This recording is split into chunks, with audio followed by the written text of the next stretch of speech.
attention. And I feel like iRacing right now is that new girl, and she just walked into high school, and it's like the first week, and every dude is vying for her attention. I mean, I really can't think of a better analogy. I mean, we've had a ton of stuff going on, certainly over the past few years, but it's been all geared towards pro gamers. We have the eNASCAR Coca-Cola iRacing Series, in which obviously you're a team owner. We've had our World of Outlaws World Championships. We've had the Porsche Esports Super Cup. We've had iRacing Rallycross. But now we're the ones putting on series for a lot of the big names who race in the real world.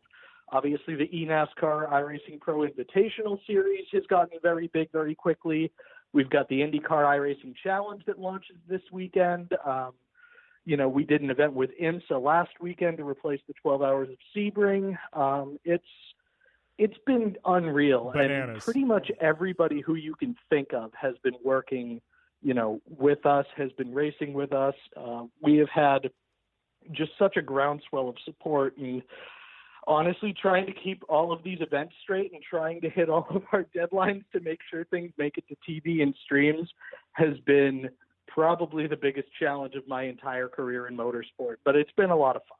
Yeah, well, and this all goes hand in hand, and I'd said this obviously, the last show we aired.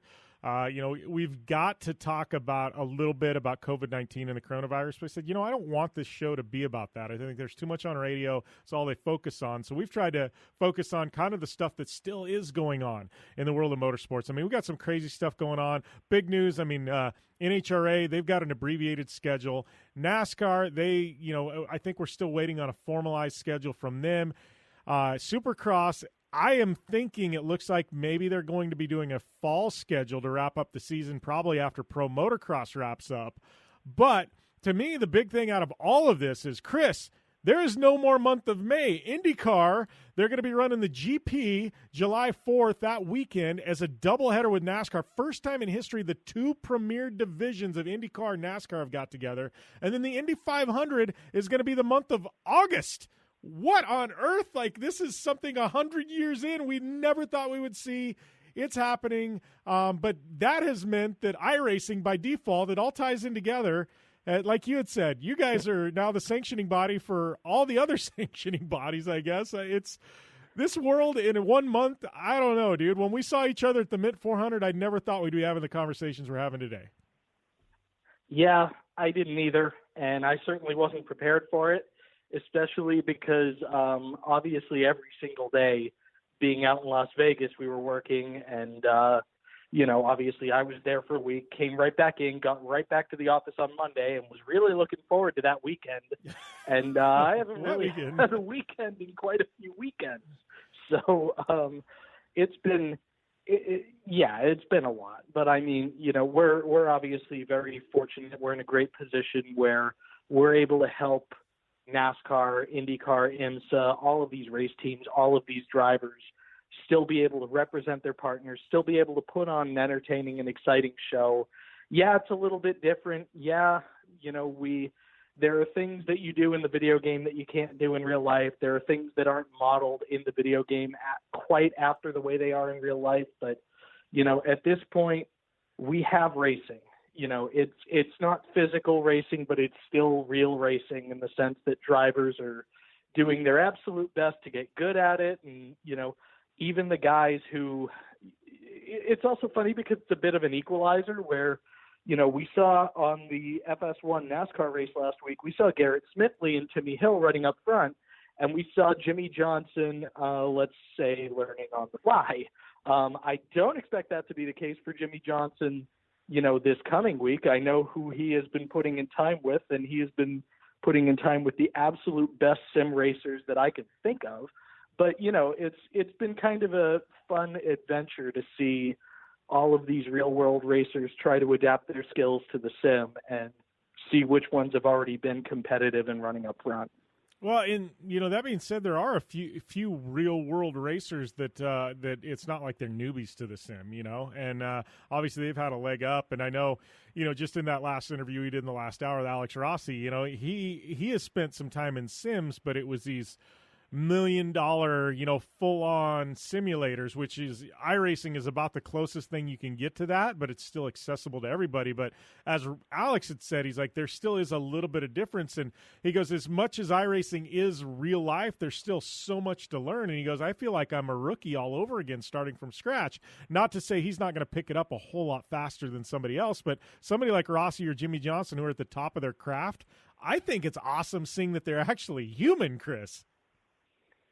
Yeah, no, exactly. And I have to say, guys like Jimmy, guys like Rossi, guys like Kyle Busch, all the credit in the world to them for being willing to embrace this and being willing to have to relearn all of the things that they learned as rookies all over again. It's tough. And the fact that they're having to do it on a totally different stage and then kind of having to deal with the, oh, you're so good in real life, but you can't drive the sim thing. It's because, there are a lot of people who think the sim is easier. There are just as many, if not more, who would tell you, no, the sim is harder because it's totally different. It relies on totally different sensory perception. It's being good in the race car doesn't have as much to do with being as good in the sim necessarily as you'd think sometimes. There are some guys who, it just the seat of the pants feel that they have, it doesn't quite translate even with force feedback and,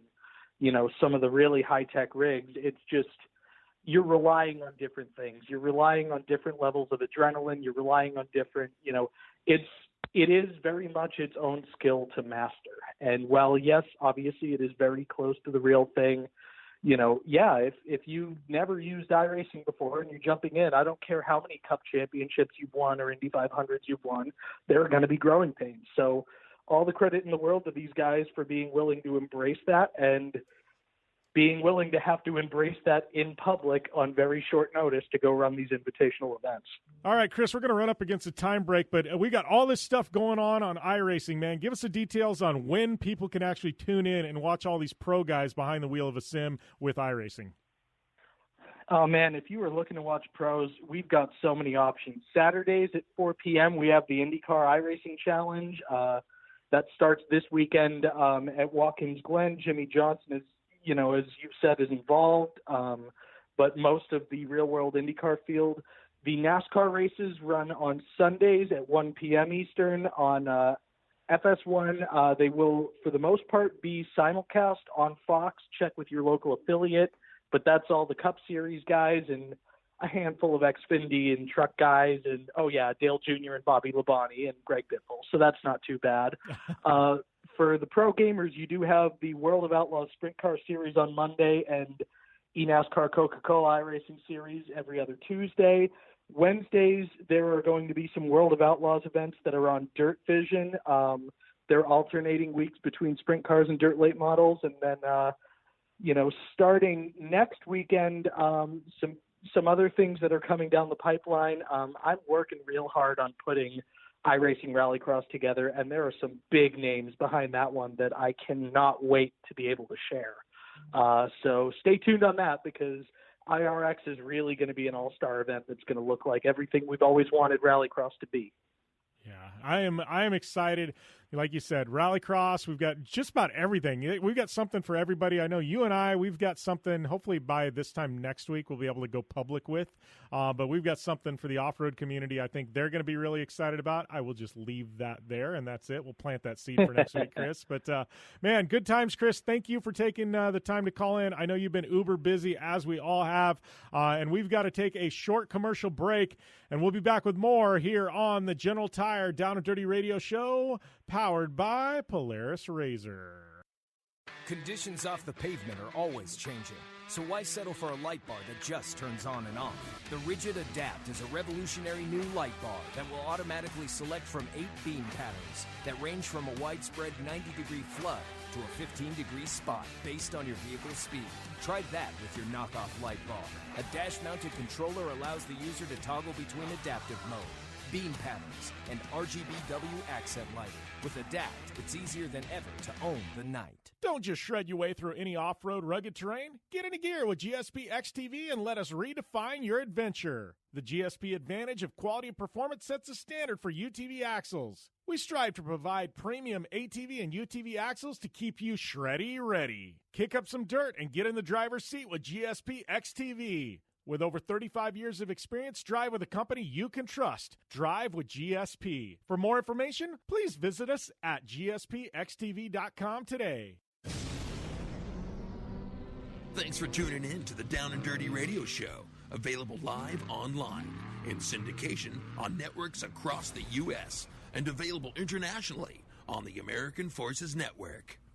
Well, I'd like to welcome one of my guests to the show this week, my good buddy Toby Price, who I just saw here at the Parker 425. I guess, man, you what did you say? You had like literally one day in Australia, turn around from Dakar till you headed stateside. Man, you got to be you've been a crazy start to the year for you, buddy. Yeah, for sure, mate. It's definitely been a crazy start to the year. Dakar went fairly well for us.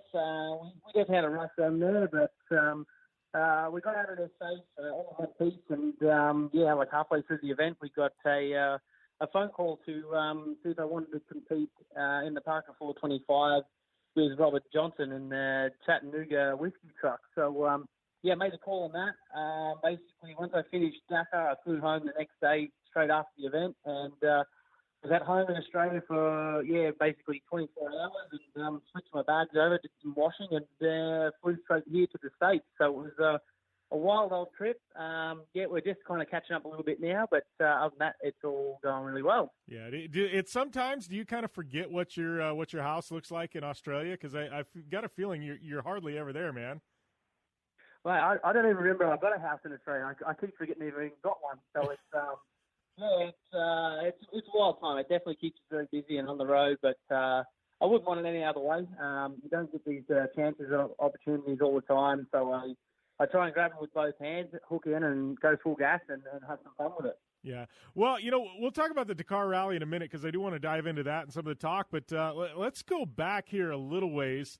I mean, you've kind of, it seems like at some point, all the greats on two wheels, and I mean, we can go down the list of, off-road racers here in North America, and then, some of the legends of Dakar. And it seems like they always, at some point in their career, transition to four wheels. And you're one of the few that's kind of active on both two and four wheels, man. But, how's that kind of been? I know you've started picking up some more work. We've seen you in the desert here, stateside and in Baja quite a bit. I know you and Nasser had a pretty good run, in Jesse Jones' truck there at the Baja 1000. I mean, how's this kind of? I don't want to call it a transition because you're still very much on two wheels, man. But how's the kind of the four wheel thing been going? I mean, you guys are obviously wicked fast.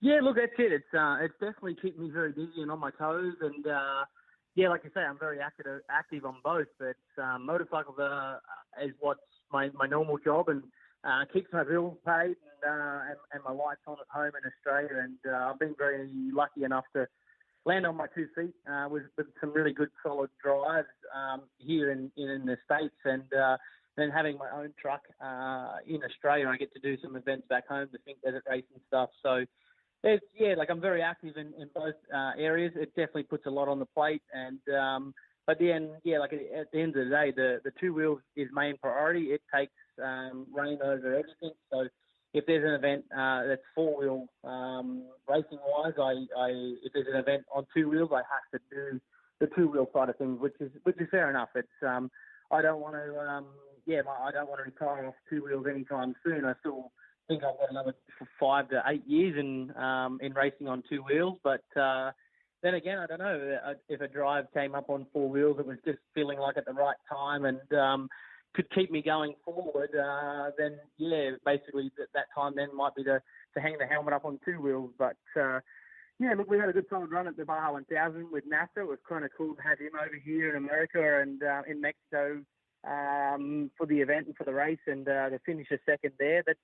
That's pretty much really my best finish I've had, I guess, in a trophy truck. And otherwise, I've just had some small, minor little parts and issues and things that are breaking. And But everyone has those at this stage. And once we kind of work it all out and get on top of it, hopefully, we can start winning some events and look to the future of hopefully going four wheels. And that might hopefully be a job that I can race four wheels full time.